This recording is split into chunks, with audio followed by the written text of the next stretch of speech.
अहम खबर आपको दें कि पीपल्स पार्टी ने इंतखाबात में ताख़ीर से मुतालिक बयानात पर तहफ़्फ़ुज़ात का इजहार कर दिया है। ज़राए के मुताबिक पीपल्स पार्टी ने नवाज शरीफ को बर वक्त इंतखाबात कराने के लिए पैगाम पहुँचा दिया। रहनुमा पीपल्स पार्टी फरतुल्लाह बाबर कहते हैं कि पीपल्स पार्टी इंतखाबात में ताख़ीर नहीं चाहती है।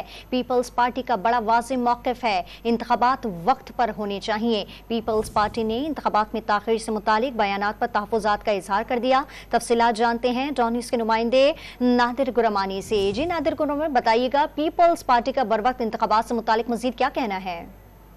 देखिए, जो बयानात आपको याद होगा कि माजी में आए इंतखाबात में ताख़ीर के हवाले से उस पर पीपल्स पार्टी ने तहफ़्फ़ुज़ात का इजहार किया है और पीपल्स पार्टी के ज़राए ने ये तस्दीक की है कि पीपल्स पार्टी ने अपने तहफ़्फ़ुज़ात के हवाले से नवाज शरीफ को भी आगाह कर दिया और नवाज शरीफ को बर वक्त इंतखाबात के हवाले से भी पीपल्स पार्टी ने पैगाम पहुंचा दिया है।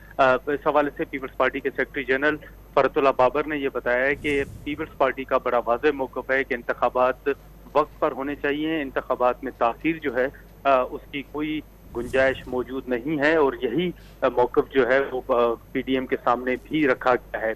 फरतुल्लाह बाबर ने यह भी वादे किया कि कुछ बयानात ऐसे आए जिससे ये तासुर मिला कि शायद हुकूमत इंतखाबात में ताख़ीर चाहती है, इसलिए पीपल्स पार्टी ने अपना ये मौक़िफ़ जो है वो पीडीएम के सामने रखा है। जब उनसे पूछा गया कि क्या पीपल्स पार्टी ने ये मौक़िफ़ नवाज शरीफ तक अपना वाज़ेह मौक़िफ़ पहुंचा दिया है कि वक्त पर इंतखाबात हों या कायल कर दिए, उस हवाले से उनका कहना था कि जो दुबई में मुलाकातें हुई थी उसमें इस हवाले से बातचीत जरूर हुई होगी, लेकिन इसकी तस्दीक नहीं की जा सकती।